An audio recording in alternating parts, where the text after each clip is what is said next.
Meanwhile, there was a large brush fire in Trumbull Township earlier tonight. This happened just about 6 o'clock, just off of State Route 534. It is not clear what caused that fire, and we can tell you that no one was hurt. Ashtabula County has seen several brush fires in the same area in the past week because of those dry conditions. During these days of smoke-filled air from the Canadian wildfires, one way to make sure the air you're breathing inside is clear is to use an air purifier. They help reduce pollutants and impurities from smoke. Consumer Reports tested some and found these to be some of the best. This $300 Blue Air earns an excellent rating for clearing out smoke particles at all of its 3 speeds. For less, consider this Honeywell Insight. It is excellent, they say, at removing smoke on its high speed setting. And then the Winix you just saw there also aces CR smoke and dust removal tests on its high speed setting. You want to keep it running 24/7 and change the filter as soon as the indicator light comes on. But if you can't right away, keep the air purifier running because a full dirty filter is still better than none at all. Some other tips for you: close and seal all windows and doors, and try to spend time in a room without a fireplace or anything that vents to the outside. Wow. Who needs an expert at this story? We have Laura Casey. Yeah, unbelievable. Listen, actually, I'm going to pull out my air purifier. So that story taught me something, I thought, tonight. No, it definitely did. I don't have one of those expensive ones, but I hope it works. Right. We have like the mid-range one. That's kind of where our family falls. And I tell you, it works. It works. Yeah. We opened the door today, and the number went down. It's a percentage. It went down to red, and then we closed it. So I'm like, honey, just keep the doors closed.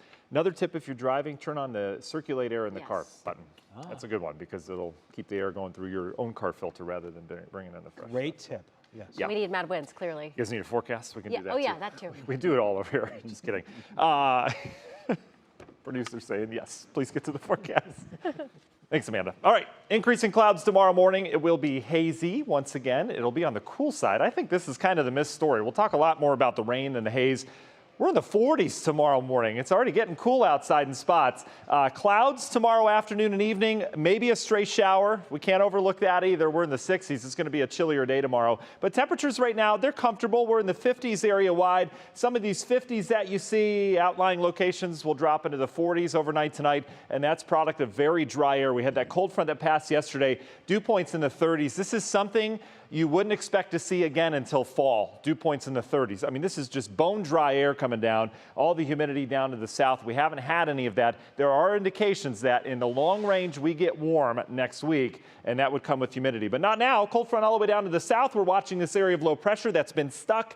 Because it's stuck, north wind continues, but we also have to watch this cloud shield off it. The whole thing kind of falling apart right now. That's good news. That's our first time we get this thing out of here. But notice the cloud shield and even some showers over towards Niagara Falls, Buffalo right now, about to get some rain here shortly. And that is some much needed rain. We're not expecting a lot of rain out of this, but watch how this evolves over the next 24 hours. The clouds come our way. We get cloudier tomorrow, some stray showers around. There's not a lot of moisture with it. But there's some, so we could crank out a shower or so, and then more of the same on Friday. Most of the shower activity is going to be out towards the PA line, but as you can see here in the National Design Mart hour-by-hour forecasts, we still have showers here in our forecast. So here you go. Clouds thickening up, still sunshine as you get out towards the west. Remember that PA line is going to be where the bulk of the clouds and showers are. There's some very cold air aloft with this system, so what happens when you heat up during the daytime, you get clouds to lift. So notice how the clouds expand. We become cloudier in the afternoon with scattered showers. Again, nothing that's going to put a dent in our drought. I think most areas stay dry from this. But look at temperatures, 60s all day tomorrow. It's going to be a cool day tomorrow, especially with the clouds limiting that sun. We'll also have the haze around tomorrow night. More of the same. We're back into the 40s with scattered showers on Friday. What about the smoke? Here's the latest forecast model. Again, just like lake effect snow, this is just a model trying to predict it. It's doing a good job, though. Some smoke comes through tonight. Real good dose of it tomorrow during the day. Again, we'll have clouds around at the same time, so kind of a murky look to the atmosphere. That will push through one final wave, I want to say, into Friday night and Saturday. You can see how this kind of evolves here. This is our final wave, but we're in and out of it. Bottom line, hazy and smoke-filled skies over the next couple days. Guardians versus Red Sox, more of the same, 60s, variable clouds, maybe a stray shower around. Let's talk about rain. We're now up to 18 days without rain. That is tied for the 12th longest since Cleveland history began back in 1890s when they started keeping records. Not approaching all-time dry streaks. I think we'll end up around 8th place, somewhere around there. If we don't get rain tomorrow, there's our deficit. We're still hanging on to 0.01 on the year in Cleveland, but our deficit in Akron and Mansfield continues to grow. That's the reason why we're not really in a drought, because we still have that surplus. This is what we're going to have eyes on tomorrow. The new drought monitor comes out, but look at where the rain falls over the next 7 days. This is great news. We have rain coming.